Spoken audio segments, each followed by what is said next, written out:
everyone, welcome to this week's Friday video tutorial here at Mrs. Lincoln's Inkin. So I recorded this video last week and I've recently got a new computer and my video would not take to my computer and then my camcorder broke, so I'm using a new recording system today. So I hope that you're in the frame. I hope that you can see me, and I hope that it turns out, because this is attempt number about 1,000,000. So let's just hope that it works out.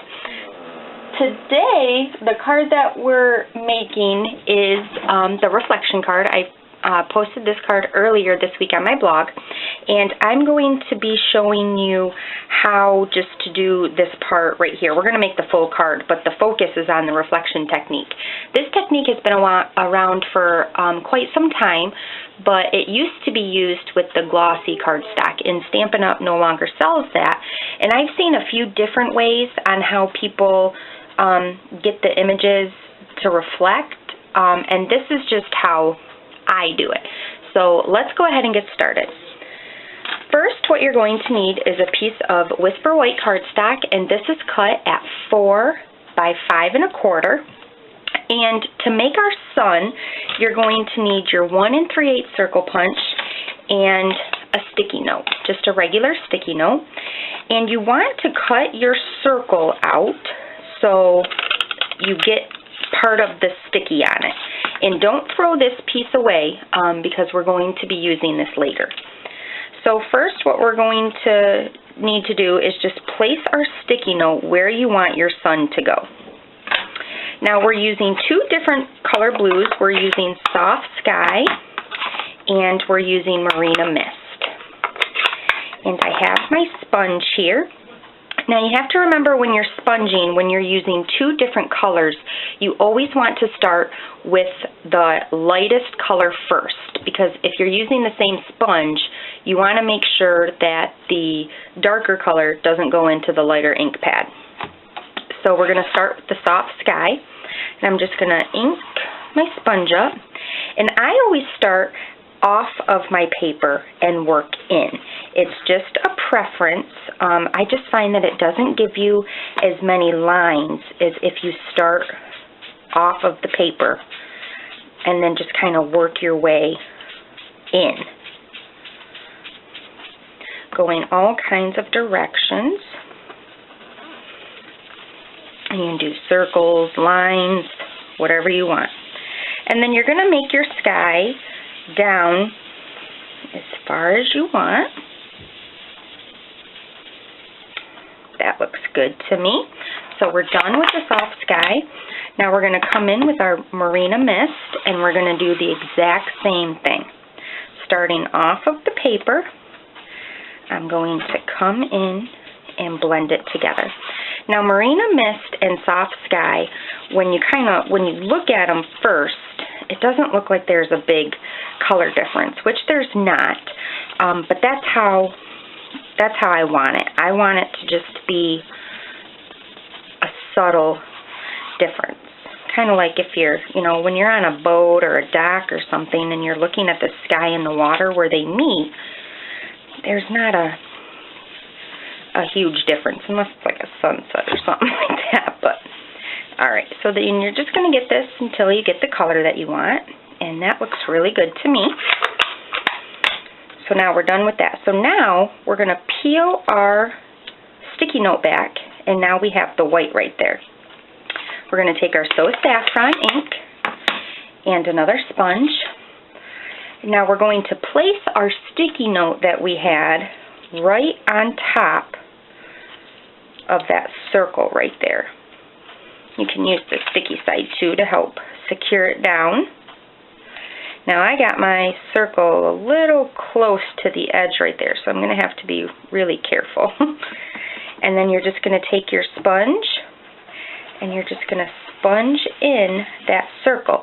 Now you want to kind of pay attention and not go, off of the sticky note, because then that's going to give you, yellow on your blue. And I've done cards like that before, which is fine. It just kind of looks like the sun is radiating off of the water or the sky, and they still look pretty, but see that when you peel it off, it looks like that. I hope my hands and my card is in the frame here. I'm just kind of eyeballing it. Okay.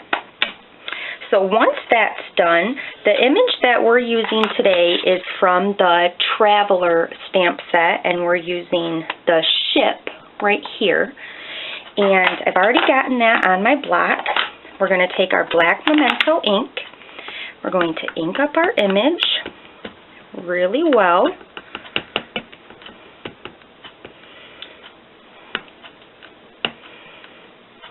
And then we're going to place this where we want it.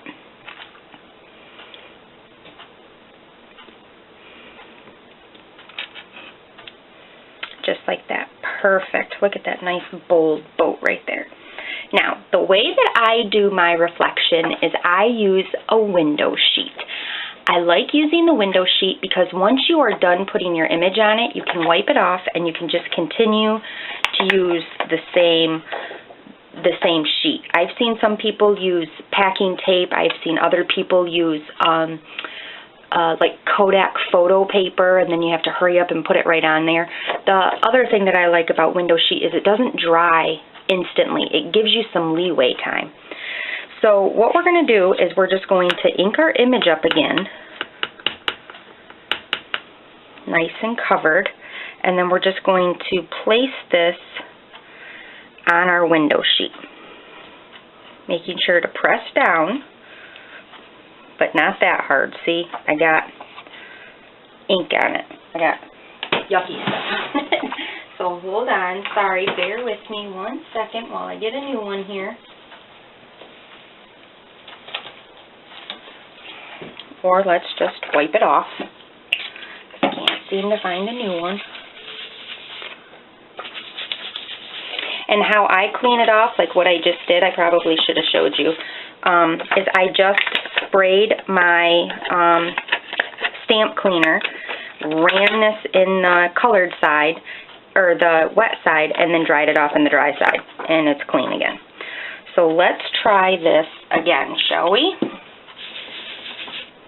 You want to make sure that you don't have ink on your edges like I just did, because then when you press down hard, you get that ink transfer. So let's ink it up again. Try it one more time. Perfect. Okay. So now what you want to do is with where you just inked, you want to flip it over so it's upside down. You want to line it up where you want it and then press down. Now I like to take my bone folder and just kind of rub it over just to make sure that it's transferring all the ink. And then you just peel it off. Voila! And I personally like how there's spots missing, and it actually could be just a little bit lighter, but I like that because it's supposed to be a reflection, and reflections are not perfect. So that is how you do the reflection technique. So now I'm just going to take my base card, which is cut at normal size of 4 1/4 by 5 1/2, and I'm going to snail up my front piece here, and then stick this right on the base of my card, just like that. And then voila, there is how I do the reflection technique with a window sheet. Well, I really hope you all enjoyed today's video. Thank you for bearing with me with my new camera experience. Until next time, happy inkin'!